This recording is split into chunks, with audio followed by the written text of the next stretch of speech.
Urađenje crne jakne Vijetnamke M65 s uloškom od dva nemačka renomirana proizvođača Brandit i Surplus.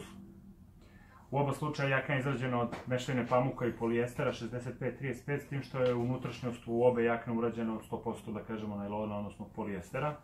U oba slučaja vidite deklaraciju originalnosti, rezervno dugo na Surplusu se ovdje nalazi, dok je u Branditovoj jakni u unutrašnjem delu uloška se nalazi rezervno dugo.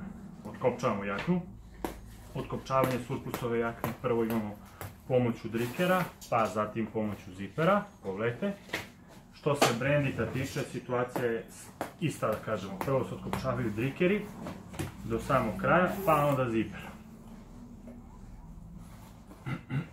I možete vidjeti, unutrašnje postave su naravno odvojive pomoću dugmića, i jedna i druga.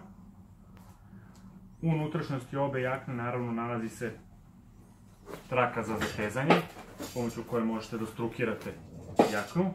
I kod Brandita i kod Surplusa je situacija ista. Naravno, ova traka se nalazi sa obe strane i s ove strane, i također kod Brandita sa ove strane.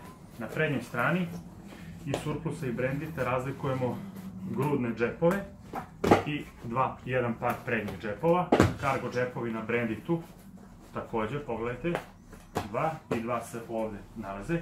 Što se rukava tiče, radi se o identičnom sistemu kopčanja, podesivi su na čičak i pomoću ovog dela koji može da se stavi unutra ili na spolje, da tako kažem.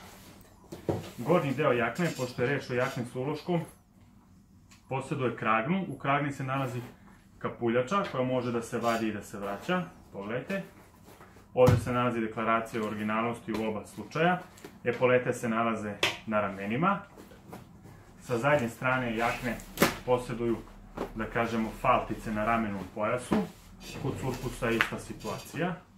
Faltice koje daju veću lokomotornost ramenog pojasa. Znači, crna jakna Vijetnamka Surplus i crna jakna Vijetnamka Brandit Nemačka.